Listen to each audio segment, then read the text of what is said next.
चाह नहीं मैं सुरबाला के गहनों में गूथा जाऊं, चाह नहीं सम्राटों के शव पर हे हरि डाला जाऊं, चाह नहीं देवों के सिर पर चढ़ू भाग्य पर इटलाऊं, मुझे तोड़ लेना वनमाली उस पद पर देना तुम फेंक, मातृभूमि पर शीश चढ़ाने जिस पर जावे वीर अनेक। एक भारतीय आत्मा उपनाम से उपमित कवि शिरोमणि माखनलाल चतुर्वेदी की जो ये कविता है वो हर एक भारतीय के अपने देश के प्रति जो भाव है, जो अपने देश के प्रति समर्पण है, उसको प्रकट कर रही है।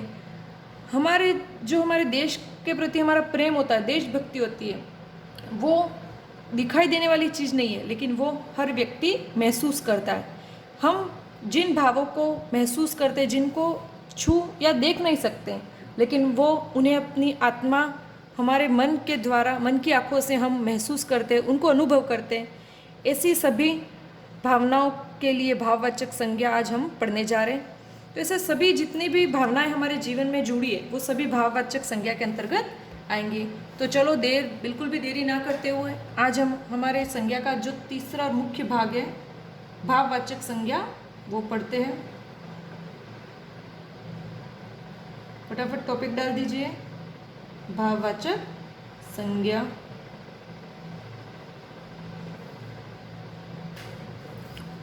सबसे पहले संज्ञा की परिभाषा लिख लेते हैं। जिन संज्ञा शब्दों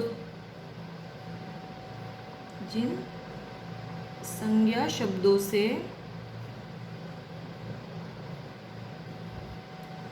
किसी प्राणी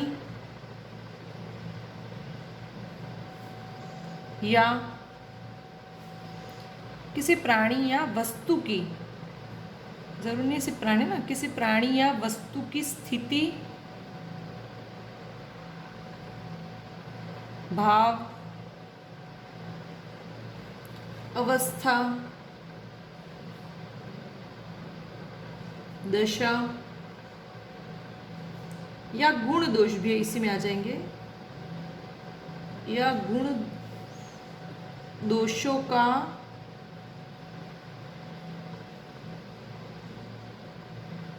ज्ञान हो, उन्हें भाववाचक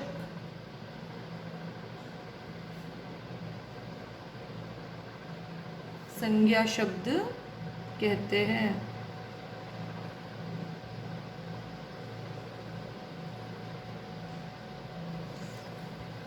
ठीक है, अब कुछ उदाहरण देकर मैं आपको सबसे पहले हम भाववाचक संज्ञा शब्द कौन कौन से वो लिख लेते हैं जल्दी से।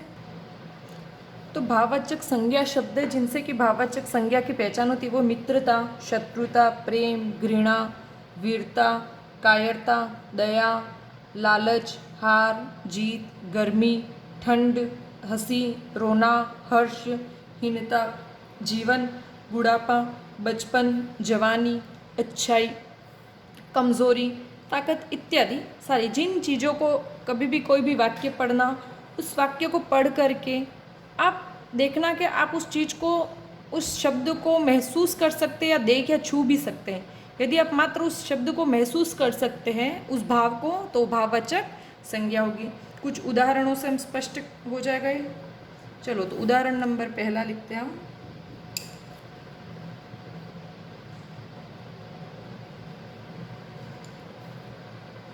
दया धर्म का मूल है। दया, करुणा ये दिखाई नहीं देती, ये सिर्फ महसूस की जाती है। तो ये दया एक भाव है, इसलिए भाववाचक संज्ञा। दूसरा हम लिख रहे हैं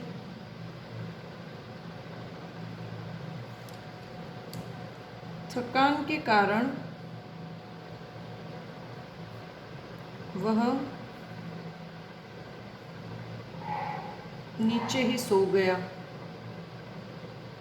किसी ने बहुत रात भर अत्यधिक परिश्रम किया और बहुत थक के चूर हो गया, तो उसको थकान लग गई और उसके खातिर वो नीचे, थकान एक भाव है, उसको देख नहीं सकते, ये सिर्फ महसूस हो सकता है।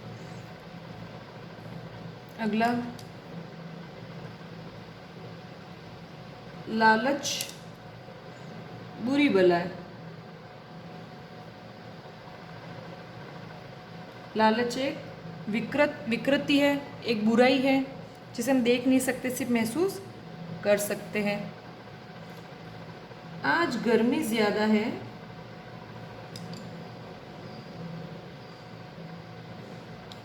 आज गर्मी ज़्यादा है, मतलब गर्मी लग रही है। रात तक बारिश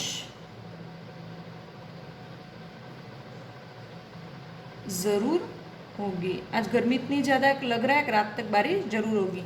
तो ये जो ठंड लगना है, गर्मी लगना है, ये सब यहाँ पर सर्दी की बात, मैं ठंड और गर्मी जो अवस्था होती है जिसको हम महसूस करते हैं उसकी बात कर रही हूँ मैं। तो आज गर्मी ज़्यादा है तो रात तक बारिश ज़रूर होगी। तो यहाँ पर गर्मी शब्द जो है वो भी भाववाचक संज्ञा है। अगला है बूढ़ा, हम लिखते हैं बुढ़ापा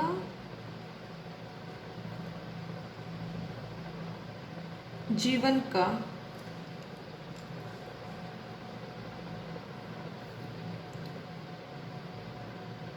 सबसे कठिन पड़ाव होता है। बुढ़ापा हमारे जीवन की एक अवस्था है जिसको देखा जा सकता है, महसूस किया जा सकता है। तो बुढ़ापा, जवानी, ये जितने भी शब्द है ये सब भी क्या है, हमारे भाववाचक संज्ञा। अगला देखते हैं सीताहरण की घटना देखकर मुझे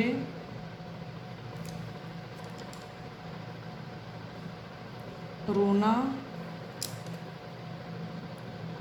आ गया। कोई ऐसा कारुणिक दृश्य देखते जिसको देखकर हमें रोना आ जाए, तो रोना एक भाव है। हंसना, रोना, खुश होना इत्यादि। एक और लिख लेते हैं हम, आकाश में